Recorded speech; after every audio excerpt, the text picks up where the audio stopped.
নমস্কার। পশ্চিমবঙ্গ সমগ্র শিক্ষা মিশন, বিদ্যালয় শিক্ষা বিভাগ, পশ্চিমবঙ্গ সরকারের উদ্যোগে বাংলার শিক্ষা ক্লাসরুমে সকলকে স্বাগত। আমি ডক্টর মৃত্যুঞ্জয় কর্মকার, সহশিক্ষক, পুরুলিয়া জেলা স্কুল। আজকে আমরা নবম শ্রেণীর চতুর্থ অধ্যায় আলোচনা করব। চতুর্থ অধ্যায়ের যে নামকরণ শিল্প বিপ্লব, উপনিবেশবাদ এবং সাম্রাজ্যবাদ। আলোচনার সুবিধার্থে এই অধ্যায়টিকে আমরা দুটি ভাগে ভাগ করব। এখন প্রথমেই যে বিষয় শিল্প বিপ্লব। শিল্প বিপ্লব তোমাদের আমরা জানি যে ইন্ডাস্ট্রিয়াল রেভলিউশন, এবং এটি প্রথম ইংল্যান্ডে হয়েছে। আর ইউরোপ জুড়ে যে শিল্পের উন্নতি ঘটেছে তাকে আমরা বলি শিল্পায়ন, অর্থাৎ ইন্ডাস্ট্রিয়ালাইজেশন। তাহলে প্রথমেই তোমাদের জানতে হবে একটি শিল্প বিপ্লব আর অন্যটি শিল্পায়ন। শিল্প বিপ্লব বলতে আমরা কাকে বুঝি? দেখো, শিল্প বিপ্লব আমরা দেখাবার চেষ্টা করছি এখানে যে উৎপাদন প্রক্রিয়া, একটা উৎপাদন ব্যবস্থা, সেই ব্যবস্থায় দৈহিক শ্রম, ছোট্ট করে দেখো এখানে আমরা একটা মাইনাস দিয়েছি, অর্থাৎ উৎপাদন ব্যবস্থায় দৈহিক শ্রম সীমিত। মাইনাস মানে একবারে বর্জন নয়, সীমিত, প্রাধান্য নয়। আবার যান্ত্রিক শক্তি আমরা দেখিয়েছি প্লাস, অর্থাৎ যান্ত্রিক শক্তির প্রাধান্য। তাহলে দেখো যে উৎপাদন ব্যবস্থায় যখন দৈহিক শ্রমের প্রাধান্যের পরিবর্তে, শ্রমের পরিবর্তে নয়, দৈহিক শ্রমের প্রাধান্যের পরিবর্তে যখন যান্ত্রিক শক্তির প্রাধান্য বৃদ্ধি পায়, এবং ফলে কি হয় না উৎপাদন প্রক্রিয়ায় দুটো পরিবর্তন ঘটে, একটি গুণগত পরিবর্তন আর একটি পরিমাণগত পরিবর্তন।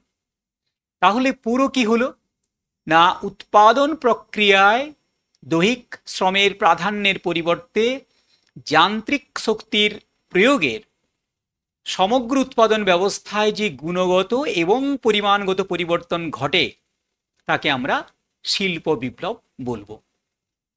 এখন এই যে ইন্ডাস্ট্রিয়াল রেভলিউশন কথাটি, এটি প্রথম ব্যবহার করেছেন অগাস্তে ব্ল্যাঙ্কি। অগাস্তে ব্ল্যাঙ্কি তিনি ফরাসি সমাজতান্ত্রিক।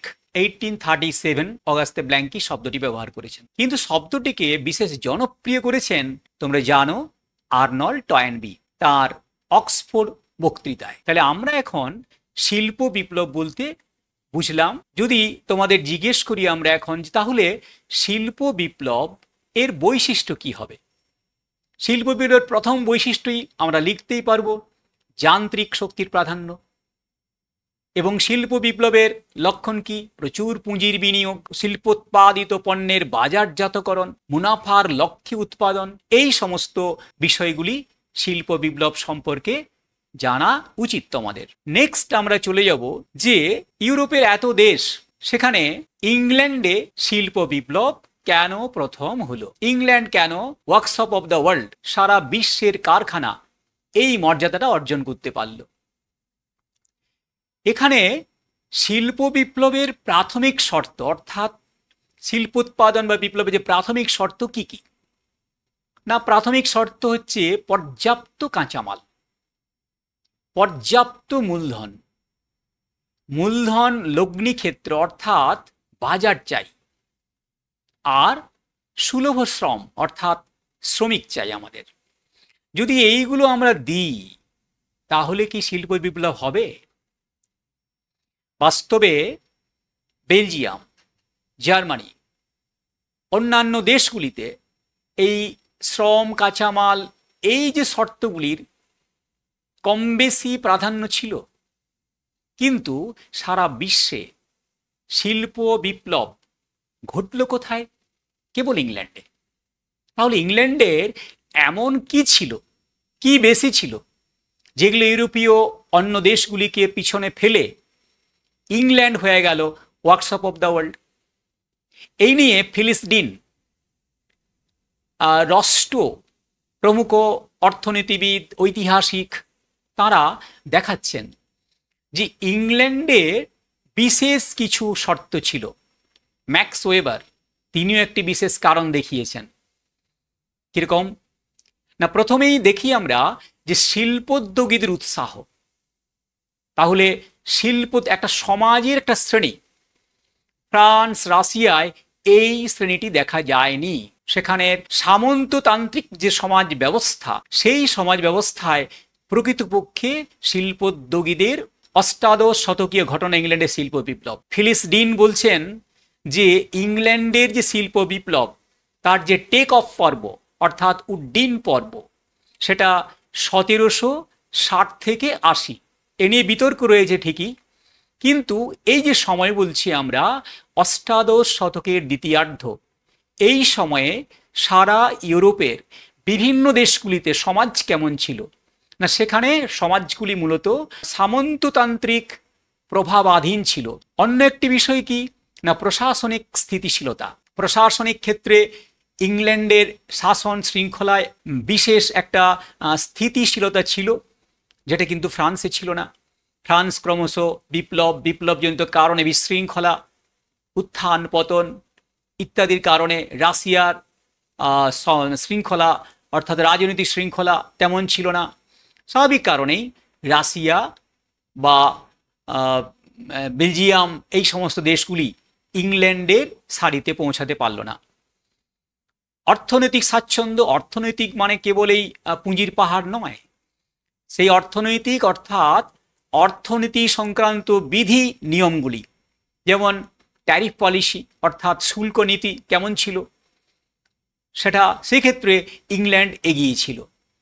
আবার কারিগরি জ্ঞান অর্থাৎ প্রযুক্তি আবিষ্কারগুলো, এটা ইংল্যান্ডের সৌভাগ্য যে ইংল্যান্ড বেশ একটি নির্দিষ্ট সময়ের মধ্যে অনেকগুলি বৈজ্ঞানিক আবিষ্কার হাতে পেল।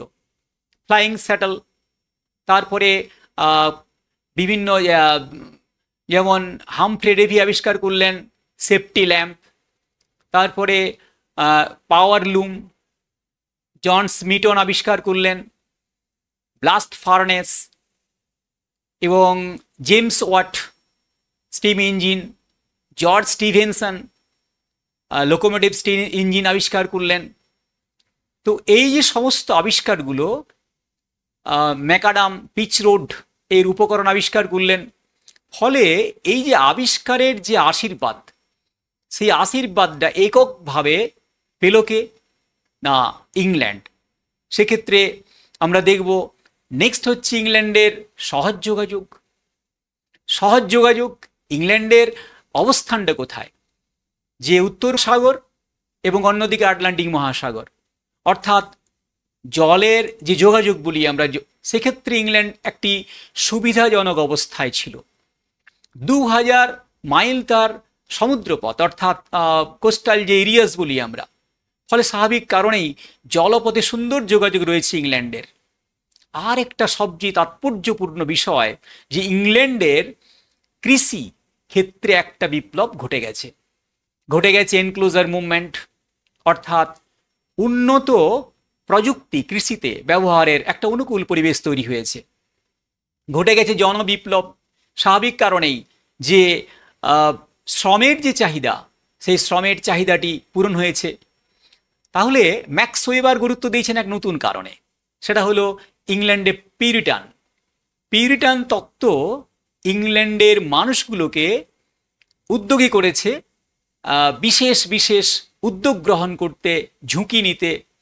ফলে এই যে কতকগুলি বস্তুগত কারণ এবং কিছু মানসিক প্রস্তুতি, এই সব কারণে ইংল্যান্ড হয়ে গেল বিশ্বের প্রথম কারখানা, অর্থাৎ ইংল্যান্ডেই প্রথম ঘটে গেল শিল্প বিপ্লব। এখন ফ্রান্স, জার্মানি, বেলজিয়াম, তখনও জার্মানি তৈরি হয়নি, বেলজিয়াম, রাশিয়া, এই দেশগুলো মূলত শিল্পোন্নয়নে যে বিলম্বিত হলো, তার মূল কারণেই ছিল সেখানকার অর্থনৈতিক, সামাজিক এবং রাজনৈতিক পরিস্থিতি।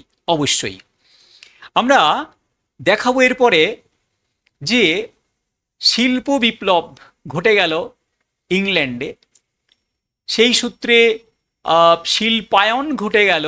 যেমন 1830-এর দশকে ফ্রান্সে শিল্পায়ন, 1850-এ রাশিয়ায় শিল্পায়ন, বেলজিয়াম 1830-এ, আবার দেখব জার্মানি 1870s, এই সময়ে শিল্পায়নগুলো শুরু হলো।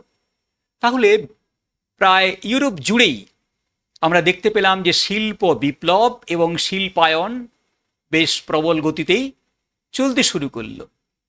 এই শিল্পায়ন প্রচলিত সমাজ, প্রচলিত রাজনীতি, অর্থনীতিতে কীরকম প্রভাব ফেলল, এইটি আমাদের অন্য একটি কোশ্চেনে চলে গেলাম যে কি প্রভাব শিল্প বিপ্লবের, শিল্পায়নের কি প্রভাব। তো শিল্পায়নের যে প্রভাব সেটা আমরা প্রথমেই দেখাই যে সমাজে কি প্রভাব ফেলল। সমাজ আমরা দেখিয়েছি যে শ্রেণী বিভাজন। তাহলে প্রশ্ন, শিল্পায়নের বা শিল্প বিপ্লবের আগে কি ছিল না শ্রেণী বিভাজন? ছিল, কিন্তু এক নতুন শ্রেণী বিভাজন ঘটে গেল আবার। কীরকম না, শিল্পায়িত সমাজে দুটো শ্রেণী, একটা হচ্ছে পুঁজিপতি, আরেকটি হচ্ছে শ্রমিক। এই নতুন যে বিভাজন ঘটে গেল তা কিন্তু যে চিরাচরিত সমাজ ছিল তাতে যে বিভাজন ছিল তার থেকে একেবারে স্বতন্ত্র। নেক্সট কি হলো, যেহেতু শিল্পগুলি মূলত শহরে গড়ে উঠেছিল, স্বাভাবিক কারণেই মানুষ কর্মসংস্থানের লক্ষ্যে গ্রামাঞ্চল থেকে শহর অভিমুখে যাত্রা শুরু করলো। ফলে কি হলো, গ্রামগুলি খানিকটা জনশূন্যতার দিকে হাঁটতে শুরু করলো আর শহরগুলিতে ভিড় জমতে শুরু করলো। যেমন আমরা জানি যে ইংল্যান্ডে ল্যাঙ্কাশায়ার, ইংল্যান্ডে গ্লাসগো, তারপরে বার্মিংহাম, এই সমস্ত শহরগুলি, লিভারপুল, এই শহরগুলিতে জনসংখ্যা প্রচুর বেড়ে গেল একবারে। ফলে আরেকটা জিনিস ঘটল এই সমাজের ক্ষেত্রেই, সেটা হলো ঘেটো সংস্কৃতি। ঘেটো এই শব্দটার উৎপত্তি গেট থেকে। গেট এর মানে হলো বিচ্ছিন্ন দলিল। আসলে ভেনেসীয়রা প্রথম ঘেটো তৈরি করলো। কিভাবে হলো না, ভেনিস শহরে ইহুদিদেরকে একটি সীমায়িত অঞ্চলে বসবাস করতে বাধ্য করা হয়েছিল। যেহেতু অঞ্চলটি সীমায়িত ছিল, স্বাভাবিক কারণেই সেই অঞ্চল সময়ের নিরিখে তার যে জনঘনত্ব বাড়তে শুরু করলো এবং সেখানে একটা অস্বাস্থ্যকর পরিবেশ গড়ে উঠল। ফলে যেহেতু অস্বাস্থ্যকর ইহুদি যে বসতি অঞ্চল, সীমায়িত বসতি অঞ্চল, তাকেই বলছি আমরা ঘেটো। কিন্তু শিল্পায়িত শহরে ঘেটো কি অর্থে না, কারখানার মালিকরা শ্রমিকদের কাছ থেকে বেশি সময় জুড়ে শ্রম আদায় করার জন্য কারখানা সংলগ্ন অঞ্চলেই শ্রমিকদেরকে বসবাস করতে বাধ্য করত। ফলে কি হয়েছে, সেই সমস্ত অঞ্চলগুলি জনঘনত্ব ক্রমশ বৃদ্ধি পেয়েছে, ঘিঞ্জি হয়েছে, অস্বাস্থ্যকর পরিবেশ গড়ে উঠেছে। তাই শিল্পায়িত শহরগুলিতে যে অস্বাস্থ্যকর ঘিঞ্জি শ্রমিক বসতিগুলি গড়ে উঠল, সেইগুলিকে বলছি আমরা ঘেটো। এবং এইরকম একটা অস্বাস্থ্যকর পরিবেশ ইংল্যান্ডের সমাজে ছেয়ে গেল এবং ইউরোপের বিভিন্ন শহরে একইভাবে এই ঘেটো কালচারটা বৃদ্ধি পেতে থাকলো। সামাজিক বৈষম্য, সামাজিক বৈষম্য কিরকম না, যেহেতু শিল্পায়নকে কেন্দ্র করে ব্যাপক পুঁজির বিকাশ, উৎপাদন প্রক্রিয়ার সূত্র ধরে অর্থনীতির পরিবর্তন, ফলে অর্থনৈতিক মানদণ্ডে সমাজে এক নতুন বিচ্ছেদ ঘটল। ফলে প্রচুর মানুষের মধ্যে যে উৎপাদনের উপকরণগুলির উপর যে সমস্ত জনগোষ্ঠীরা বিশেষ কর্তৃত্ব ভোগ করতে শুরু করল, তাদের প্রতিপত্তি, তাদের জীবনযাত্রা সব কিছু এক অন্য সমাজ থেকে স্বতন্ত্র হয়ে গেল এবং এক বিরাট বৈষম্য তৈরি হলো। ভ্যান গগ আমরা লিখেছি এখানে তার লাস্ট ফর লাইফ এই গ্রন্থে তিনি দেখিয়েছেন যে ওয়েলস শহরে কত অস্বাস্থ্যকর পরিবেশ ছিল এবং সেখানে সামাজিক বৈষম্য এক চূড়ান্ত মানে চূড়ান্ত স্তরে পৌঁছে গেল। চার্লস ডিকেন্সও তার অলিভার টুইস্ট যে সেখানে দেখিয়েছে শ্রেণীগুলোর মধ্যে কত স্বার্থপরতা এবং কত বৈষম্য ছড়িয়ে গিয়েছিল। একটি গুরুত্বপূর্ণ সামাজিক ক্ষেত্রে আছে নারী শোষণ এবং নারীবাদ। নারীদেরকেও কাজ করতে বাধ্য করা হতো শ্রমিক হিসেবে কারখানাগুলিতে এবং ক্রমাগত শোষণ অনেক সময় ধরে কাজ করতে হতো। আমরা জানি এখন একটা সরকারি নিয়ম অনুসারে 8 ঘন্টা কাজ বা নির্দিষ্ট একটা সময় বেঁধে দেওয়া হয়, কিন্তু ইংল্যান্ডে শিল্প বিপ্লবকালে, ইউরোপের বিভিন্ন দেশে শিল্পায়নকালে 14 ঘন্টা 12 ঘন্টা করে আরও বেশি বেশি সময় করে কাজ করতে হতো তাদেরকে। ফলে নারীদের মধ্যে তাদের যে অধিকার প্রতিষ্ঠার একটা আওয়াজ, কণ্ঠস্বর ক্রমশ জোর হতে শুরু করলো এবং সেখান থেকে আমরা জানি যে নারীবাদ ক্রমশ জমাট বাঁধল। এটাও জানি আমরা তাদের এই সংগ্রাম, তাদের এই আওয়াজ, এই কণ্ঠস্বরের চাপেই ইংল্যান্ডের সরকার 1842 খ্রিস্টাব্দে পার্লামেন্টারি কমিটি নিয়োগ করতে বাধ্য হয়েছিল, যার সুপারিশগুলি গ্রহণ করার ফলে খানিকটা উপকার হয়েছিল। তাহলে সমাজের ক্ষেত্রে আমরা দেখলাম শ্রেণী বিভাজন, শহরমুখী অভিপ্রায়ণ এবং ঘেটো সংস্কৃতি, সামাজিক বৈষম্য এবং নারী শোষণ থেকে নারীবাদ। রাজনীতিতে কি দেখব আমরা? রাজনৈতিক ক্ষেত্রে বিশেষ প্রভাব পড়ল।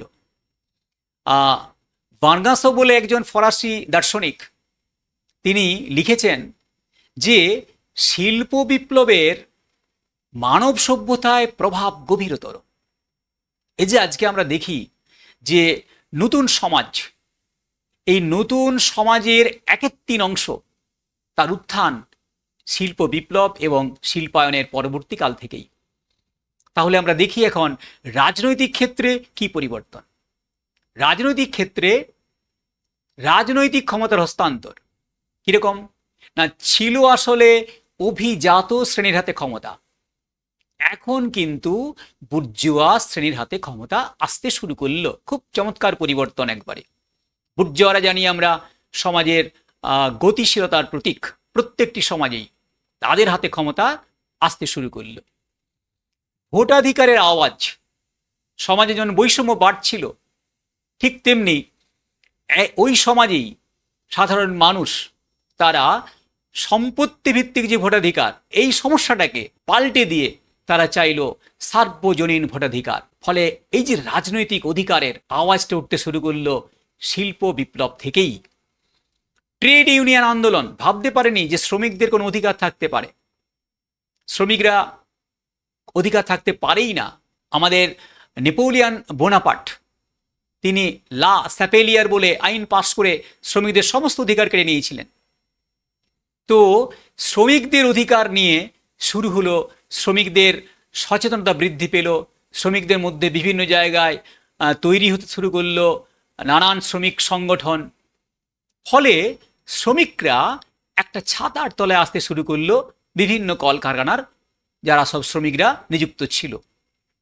নেক্সট একটা দাঙ্গা হয়ে গেল, নতুন বনাম পুরানো। কিরকম না, নতুন প্রযুক্তিতে উৎপাদন পদ্ধতি শুরু হওয়ার ফলে যারা প্রথাগত চিরাচরিত উৎপাদন ব্যবস্থার সঙ্গে যুক্ত ছিল তারা খাপ খাওয়াতে পারল না, নতুন প্রযুক্তিকে গ্রহণ করতে পারল না।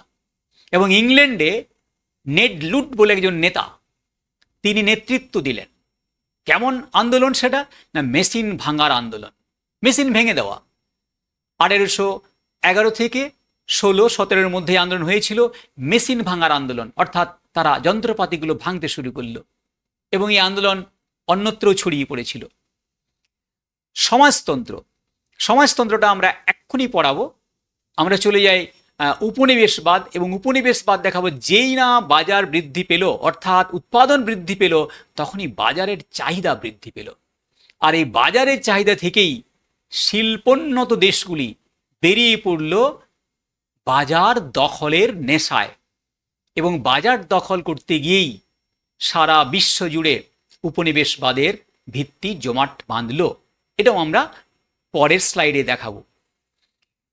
অর্থনৈতিক ক্ষেত্রে কি পরিবর্তন হলো? অর্থনৈতিক ক্ষেত্রে যোগাযোগ ব্যবস্থার উন্নয়ন, এটা আমরা পরের স্লাইডে দেখাচ্ছি। ব্যবসা বাণিজ্যে গতি, ব্যবসা বাণিজ্যে গতি কিভাবে বাড়বে? না, শিল্পায়নের ফলে প্রচুর কাঁচামালের চাহিদা, উৎপাদিত পণ্য বিক্রি, হ্যাঁ, এবং উৎপাদন ব্যবস্থাকে ঘিরে নানান যে হিসেব নিকেশ, হ্যাঁ, এই সমস্ত ঘিরে শুল্ক ব্যবস্থা সব মিলেমিশে ব্যবসা বাণিজ্যে এক নতুন প্লাবন সৃষ্টি হলো। এবং বাজার অর্থনীতি অর্থাৎ চিরাচরিত অর্থনীতি, ভূমি নির্ভর, ভূমি থেকে উৎপাদিত পণ্য নির্ভর যে অর্থনীতি ছিল, সেই অর্থনীতি ক্রমশ পরিবর্তন ঘটতে শুরু করলো। মার্কেন্টাইল অর্থনীতি ক্রমশ ফিনান্স ক্যাপিটালে পরিণত হতে শুরু করলো, শিল্প মূলধনে পরিণত হতে শুরু করলো। স্বাভাবিক কারণেই বাজার অর্থনীতিতে এক গতিযুক্ত হলো। আরেকটা বিশেষ প্রভাব, শ্রম বিভাজন। শ্রম বিভাজন অর্থাৎ একটা উৎপাদনের বিভিন্ন পর্বে একই শ্রমিক নয়, বিভিন্ন পর্বে বিভিন্ন শ্রমিককে নিয়োগ।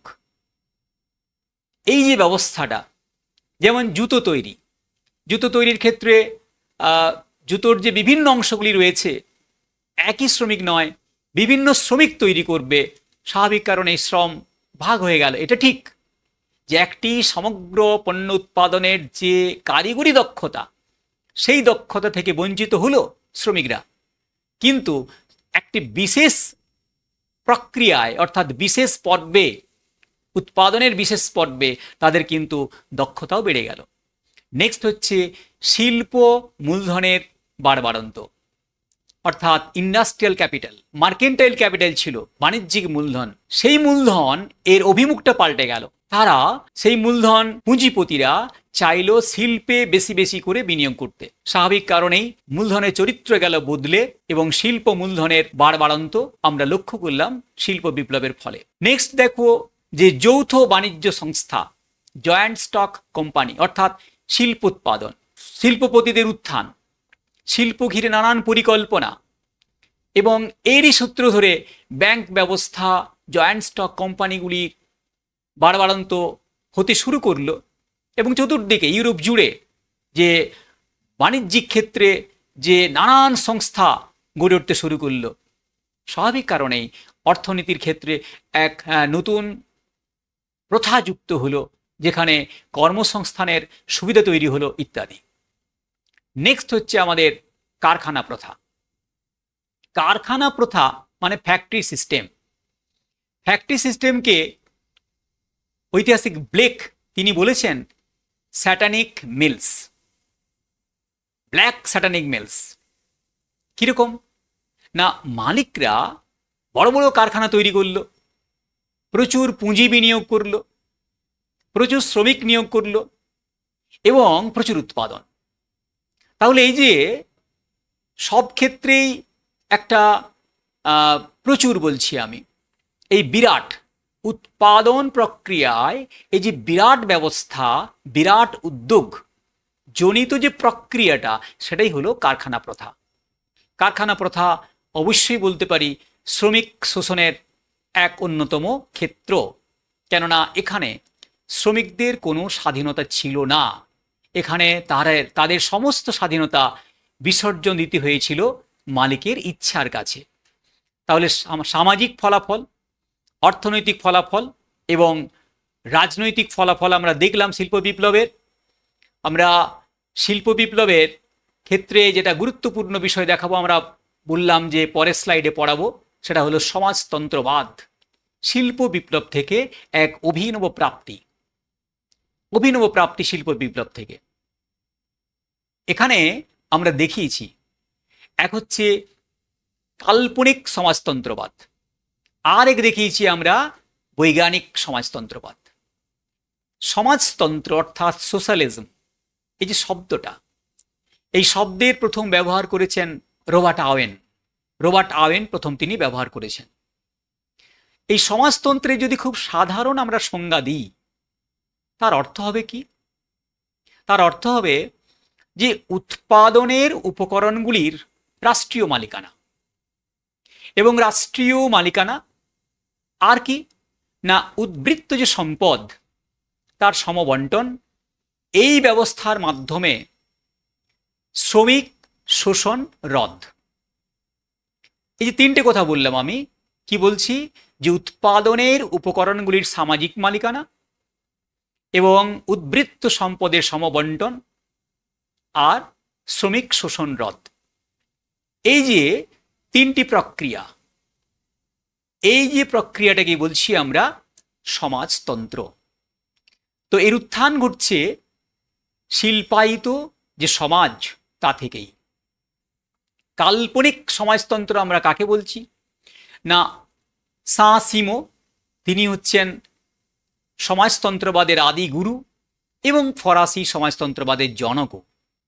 তিনি রবার্ট আওয়েন, তিনি হচ্ছেন ইংল্যান্ডের সমাজতন্ত্রবাদের জনক, আর চার্লস ফুরিয়ার এবং জোসেফ প্রুধো। রবার্ট আওয়েন তিনি স্কটল্যান্ডের ল্যানার্ককে একটা মডেল কারখানা তৈরি করেছিলেন। কীরকম সেখানে না, শ্রমিক এবং মালিক সমন্বয় এবং সহযোগিতা, সমন্বয় এবং সহযোগিতা ভিত্তিতে উৎপাদন প্রক্রিয়ার একটা ব্যবস্থা নিয়েছিলেন। আমরা যদি দেখি চার্লস ফুরিয়ার তিনি ফ্যালান্সতার বলে অর্থাৎ কমিউন তৈরি করেছিলেন, অর্থাৎ শোষণহীন সমাজ কিভাবে তৈরি হতে পারে তার একটা দৃষ্টান্ত তিনি তৈরি করেছিলেন। সাঁ-সিমো নিউ ক্রিশ্চিয়ানিটি বলে একটি বই লিখেছেন। সেই বইয়ে দেখাচ্ছেন যে মানুষ যোগ্যতা অনুসারে শ্রম দেবে, আর রাষ্ট্র তার প্রয়োজন মেটাবে। অর্থাৎ যতখানি যোগ্যতা, সেই যোগ্যতা অনুসারে তাকে কাজ করতে হবে, আর রাষ্ট্র দায়িত্ব নেবে তার প্রয়োজন পূরণের জন্য। এই রকম একটা পারস্পরিক শ্রমিক আর মালিক বলছি আমরা, পারস্পরিক সহযোগিতা সমন্বয়ের মাধ্যমে সমাজের একটা পরিকল্পনা দিয়েছিলেন। কিন্তু কার্ল মার্কস এবং ফ্রেডেরিক এঙ্গেলস, এই দুজন, তাঁরা সাঁ-সিমো, Robert Owen, Charles Fourier, Joseph প্রুধোরা সমাজতন্ত্রের যে ব্যাখ্যা দিলেন তাকে কাল্পনিক বললেন, বাস্তবে সম্ভব নয়। তাহলে বাস্তবে সম্ভব যে পরিকল্পনা দিলেন কার্ল মার্কস এবং ফ্রেডেরিক এঙ্গেলস, তা পরিচিতি পেল কি হিসেবে না, বৈজ্ঞানিক সমাজতন্ত্রবাদ, এবং তাকেই বলি আমরা কমিউনিজম।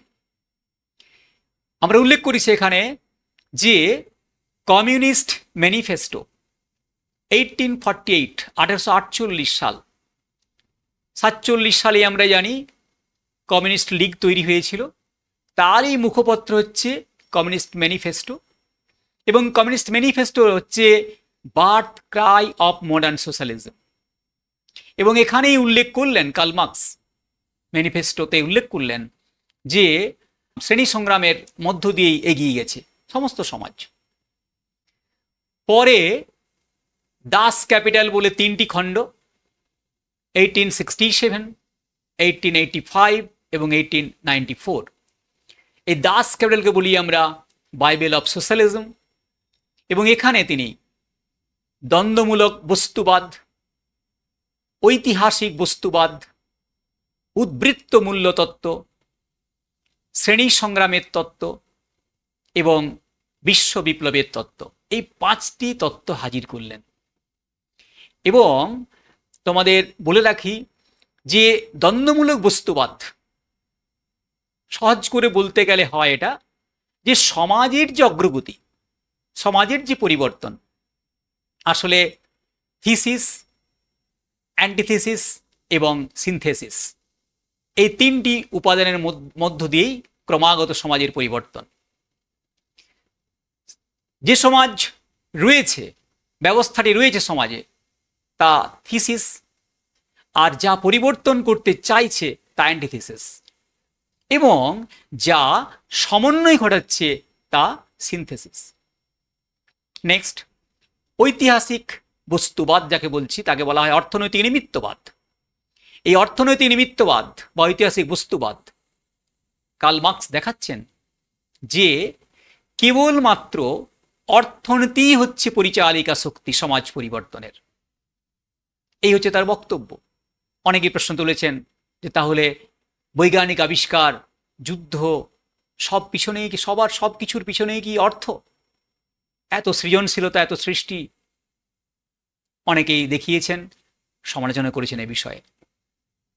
উদ্বৃত্ত মূল্যতত্ত্ব, ক্রিটিক অফ পলিটিক্যাল ইকোনমি 1859 বইটি লিখেছেন, সেখানে উল্লেখ করেছেন এটি উদ্বৃত্ত মূল্যতত্ত্ব। এই উদ্বৃত্ত মূল্যতত্ত্বে স্পষ্ট করেছেন যে শ্রমের প্রযুক্তির ফলেই সম্পদে পরিণত হয়। তাই যা উদ্বৃত্ত তা কেবলমাত্র মালিক ভোগ করবে তা ঠিক নয়, তার অনেকটা অংশই শ্রমিকের প্রাপ্য। বাস্তবে তা পায় না, এটা দেখিয়েছেন তিনি তার উদ্বৃত্ত মূল্যতত্ত্বে। শ্রেণী সংগ্রাম, বিশ্বে শ্রেণী সংগ্রামের তত্ত্ব উদ্ঘাটন করলেন কার্ল মার্কস, এবং শ্রেণী সংগ্রামের, এবং সেখানে ফ্রেডরিক এঙ্গেলস, এবং শ্রেণী সংগ্রাম ছাড়া যে সমাজের পরিবর্তন নয় এবং শ্রেণী সংগ্রাম ছাড়া সমাজ নেই তা স্পষ্ট করলেন। আর স্পষ্ট করলেন এটাও যে শ্রেণী সংগ্রাম স্তব্ধ হবে তখনই যখন ডিক্টেটরশিপ অব দ্য প্রোলেতারিয়েট, অর্থাৎ সর্বহারার এক নায়কতন্ত্র প্রতিষ্ঠা যখন হবে তখনই এই সংগ্রামের অবসান ঘটবে। কিন্তু কেন সর্বহারার এক নায়কতন্ত্র প্রতিষ্ঠার পরেই কেন শ্রেণী সংগ্রাম স্তব্ধ হবে, তার ব্যাখ্যা নিয়ে নানান প্রশ্ন তৈরি হয়েছে। নেক্সট, বিশ্ব বিপ্লবের তত্ত্ব। বিশ্ব বিপ্লবের তত্ত্ব তিনি দেখাচ্ছেন যে সমস্ত দুনিয়ার মজদুর এক হও, অর্থাৎ শ্রমিক যারা, শ্রমিকদের মধ্যে কোনো বিভেদ নেই, শ্রমিকদের মধ্যে কোনো বৈষম্য নেই, শ্রমিকরা হচ্ছে, তাদের কোনো স্বতন্ত্র পরিচিতি নেই, তারা শ্রমিক। অতএব সমস্ত বিশ্বের প্রত্যেকটি উৎপাদন ক্ষেত্রের যে শ্রমিক তারা ঐক্যবদ্ধ হবে এবং এটার মধ্য দিয়েই এক বিপ্লব ঘটবে, এক নতুন সমাজ তৈরি হবে।